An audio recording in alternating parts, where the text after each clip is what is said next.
اس امتحان میں سے ایک یہ تھا کہ سب سے پہلے اس کا جو والد تھا وہ تھا مشرک، بتوں کا عبادت کرنے والا، بتوں کا پوجا پاٹ کرنے والا۔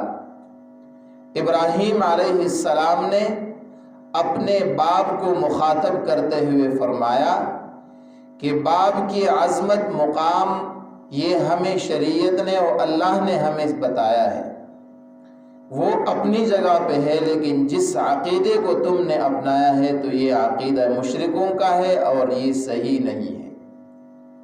یا ابت لم تعبد ما لا يسمع ولا يبصر ولا يغني عنك شيئا۔ اس وجہ سے بعض لوگوں کا یہ خیال ہے اور کہتے بھی ہے کہ اپنے مذہب کو چھوڑو نہیں اور دوسرے کے مذہب کو چھیڑو نہیں، حالانکہ یہ نظریہ، یہ بات درست نہیں ہے۔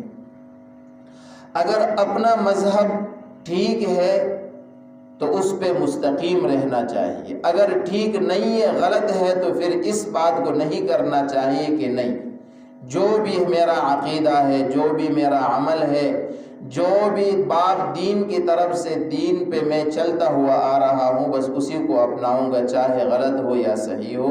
یہ جاہلیت کی بات ہے، یہ نہیں کرنے چاہیے۔ اور دوسرے مذہب کے چھیڑو نہیں، یہ بھی غلط ہے، اس لیے کہ اگر کسی کا نظریہ غلط ہے، عقیدہ غلط ہے، عمل میں غلطی ہے، تو اس تمام چیزوں کی اصلاح ضروری ہے۔ ابراہیم علیہ السلام کے والد کا عقیدہ درست نہیں تھا، تو ابراہیم علیہ السلام نے اپنے باپ کو مخاطب کرتے ہوئے فرمایا یا ابت لم تعبد ما لا يسمع ولا يبصر ولا يغني عنك شيئا۔ کیوں اس طرح معبود کی عبادت کرتے ہو جو نہ سنتے ہیں، نہ دیکھ سکتے ہیں، نہ تمہیں کوئی فائدہ پہنچا سکتا ہے؟ تو اس وجہ سے اللہ نے فرمایا کہ ابراہیم علیہ السلام پہ جو امتحانات آئے ہیں اس امتحانات کو مکمل کر گیا۔ قوم کا مقابلہ ہوا، آگ میں ڈالنے کی باری آئی، مال جان بچے کی قربانی کا نذرانہ پیش کرنے کی نوبت آئی، تو تمام امتحاناتوں کو ابراہیم علیہ السلام نے مکمل طور پہ اس میں کامیاب ہو گئے۔ تو فرمایا قال انی جاعلک، اللہ نے فرمایا کہ یقیناً میں نے تمہیں بنانے والا ہوں للناس، لوگوں کے لیے، اماماً مقتدا اور پیشوا، لوگوں کا بڑا، جس کی ہر انسان کی دل میں اس کے بارے میں عظمت اور ایک مقام ہو۔ اس وجہ سے علامہ ابن قیم رحمۃ اللہ علیہ نے شیخ امام ابن تیمیہ رحمۃ اللہ علیہ کا قول ہے، وہ فرماتے ہیں بالصبر والیقین تنال الامامۃ فی الدین۔ جب انسان کے اندر دو صفات آ جائے تو اس دو صفات کی بنیاد پہ اللہ جل شانہ اس کو دین اور دنیا کا مقتدا اور پیشوا ضرور بناتا ہے۔ وہ دو صفات یہ ہے، ایک صبر کرنا اور دوسری بات وہ اللہ کی ذات پہ یقین رکھنا۔ ابراہیم علیہ السلام کے اندر یہ دونوں صفات موجود تھے۔ جتنی آزمائش آئی، مشکل آیا، لیکن اس نے اس آزمائش پر مشکل پہ صبر کی اور اس لیے برداشت کیا کہ اللہ جل شانہ مجھ سے راضی ہو جائے۔ اور دوسرا یہ کہ اس کا یقین تھا کہ نفع نقصان یہ اللہ کے ہاتھ میں ہے، ساری دنیا ایک طرف ہو جائے، وہ مجھے نقصان پہنچانا چاہے، لیکن جب تک اللہ کا ارادہ نہ ہو تو کوئی بھی نقصان نہیں پہنچا سکتا۔ اور قرآن اس بات پہ گواہ ہے۔ قوم اور نمرود نے یہ فیصلہ کیا کہ ابراہیم علیہ السلام کو جلا دیا جائے، آگ میں ڈال دیا جائے، لیکن اللہ کی منشا یہ تھی کہ اس کو نہیں جلایا جائے گا۔ تو انہوں نے آگ بھی جلایا، ڈالا بھی گیا، لیکن اللہ جل شانہ نے اس آگ کو حضرت ابراہیم علیہ السلام کے لیے جنت نما جگہ بنا دی۔ تو یہ حضرت ابراہیم علیہ السلام کا یقین بھی تھا کہ یہ سب کچھ اللہ کے ہاتھ میں ہے، اور ساتھ صبر بھی تھا کہ اگر اللہ کی دین کے لیے میں آج آزمائش میں مبتلا ہوں تو یہ آزمائش پہ صبر کروں گا، اس لیے کہ مجھ سے میرا رب راضی ہو جائے۔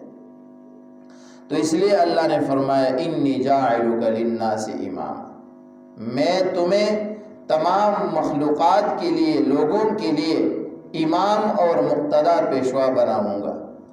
قال ومن ذریتی، کہا ابراہیم علیہ السلام نے کہ میرے اولاد میں سے بھی مقتدا بنا دو، چونکہ انبیاء علیہم السلام کا دوسرا سوچ اور فکر وہ اپنی اولاد کے بارے میں ہوتا ہے۔ اس وجہ سے ہر والد، ہر بڑا اپنے چھوٹوں کا، اپنے اولاد کا ذمہ دار ہے۔ الا کلکم راع وکلکم مسئول عن رعیتہ، نبی علیہ السلام نے فرمایا کہ تم میں سے ہر شخص وہ اپنے ماتحت کا بڑا ہے، سربراہ ہے، لہذا تم سے اس کے بارے میں پوچھا جائے گا۔ اس وجہ سے انبیاء علیہم التسلیمات نے اپنے اولاد کے لیے دعائیں کی ہے، اس کو عقیدہ سمجھایا ہے، ان کو عمل سمجھایا ہے، اس کو دین سمجھایا ہے۔ اور سب سے ضروری بات والدین کے لیے یہ ہے کہ وہ اپنے اولاد کی دینی تربیت کریں۔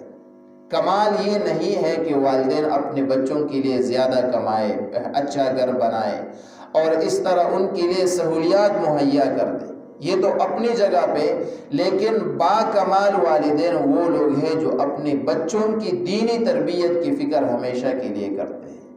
اس وجہ سے ابراہیم علیہ السلام نے فرمایا ومن ذریتی، میرے اولاد میں سے بھی مقتدا اور پیشوا بنا دو۔ قال لا ینال عہد الظالمین، تو اللہ نے فرمایا کہ نہیں پہنچے گا یہ وعدہ، عہدی میرے وعدہ، الظالمین ظالموں کو۔ اس کا مطلب یہ ہے کہ اس آیت میں اس بات کی طرف اشارہ ہے بنی اسرائیل کی طرف، چونکہ بنی اسرائیل نے ظلم کیا، ظلم کا وہ یہ ہے کہ انہوں نے شرک کیا، اور شرک کی بنیاد پہ اللہ جل شانہ نے ان سے نعمت لی۔ بنی اسرائیل سے نبوت منتقل ہو کر بنو اسماعیل میں نبوت آئی۔ تو یہ آیت دلیل ہے حضرات انبیاء علیہم السلام کی عصمت پر کہ تمام انبیاء علیہم التسلیمات گناہوں سے معصوم ہیں۔ اس وجہ سے اللہ نے فرمایا لا ینال عہد الظالمین، میرا جو وعدہ ہے وہ ظالم لوگوں کو نہیں ملے گا، اور دنیا میں سب سے بڑا ظالم وہ ہے جو اللہ کے ساتھ شریک بناتا ہے۔ یہاں وعدے سے مراد نبوت ہے۔ ابن عباس رضی اللہ عنہ فرماتے ہیں یعنی نبوت اسی کو ملے گا جو اللہ کی تمام وعدوں پر پکا اور سچا ہو۔